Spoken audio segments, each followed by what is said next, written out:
Then, sir, reference was made to some audit report. That is how the lady member started.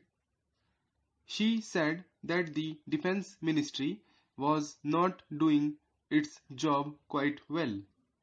There was over provisioning, there were lapses, and so on and so forth.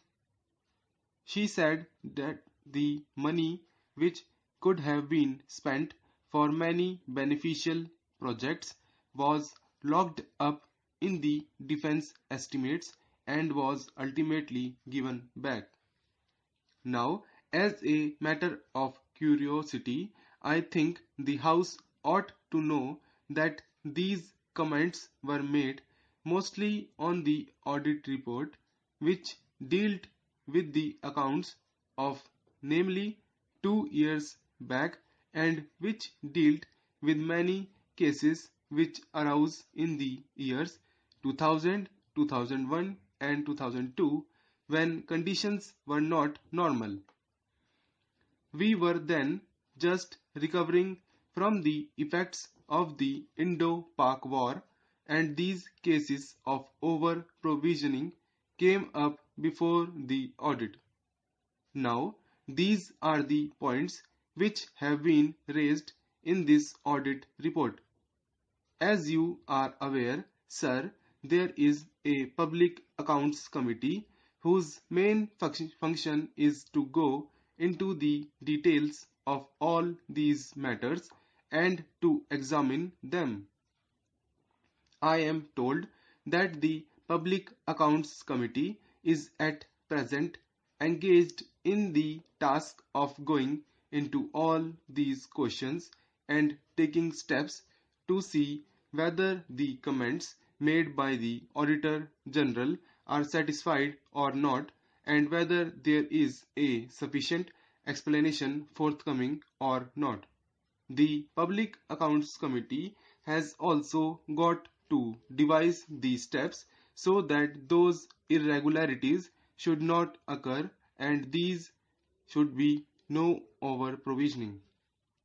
I may say one thing in passing, because it will rather be tedious for me to take the House through the merits of each particular thing in detail.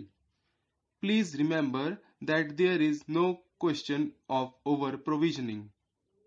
Whenever an estimate is made, the Finance Ministry takes very great care to see that there is no over provisioning.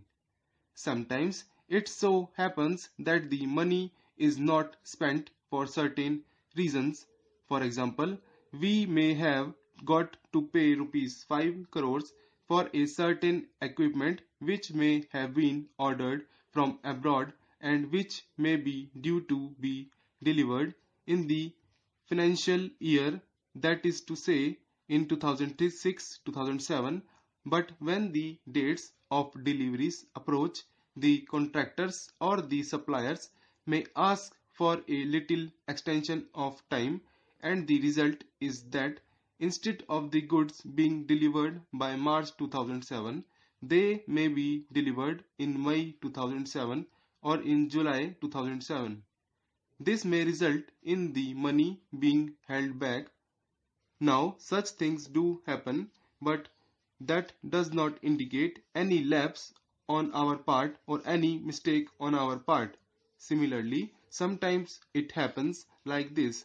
In the beginning, say in October 2005, we find that something is necessary, and we hope that the whole process of placing the contract and providing funds and everything else will be gone through and will be able to get the deliveries by the end of the year.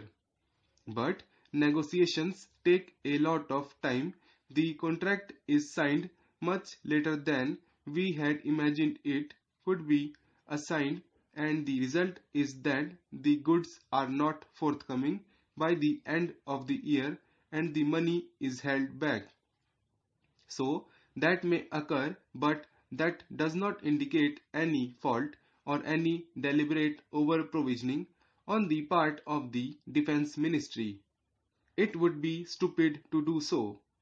Why should we do so? There is no motive for that.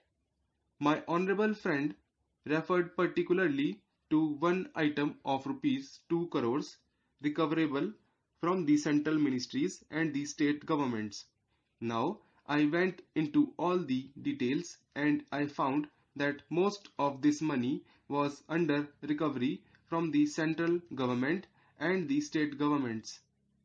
It pertained to certain buildings and other premises which had been resented out to the state governments for rehabilitation purposes and some other purposes, but the rents had not been realized.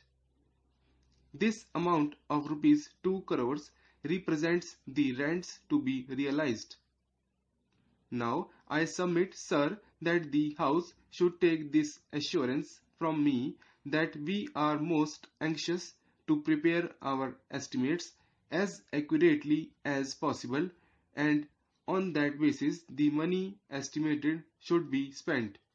In the Defense Ministry, we have got a financial advisor who keeps a strict watch over these things.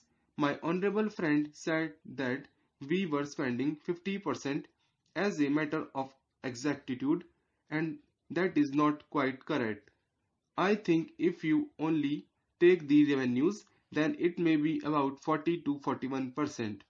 But that makes no difference because if any necessity arises, I am sure that the Parliament would provide all the necessary funds.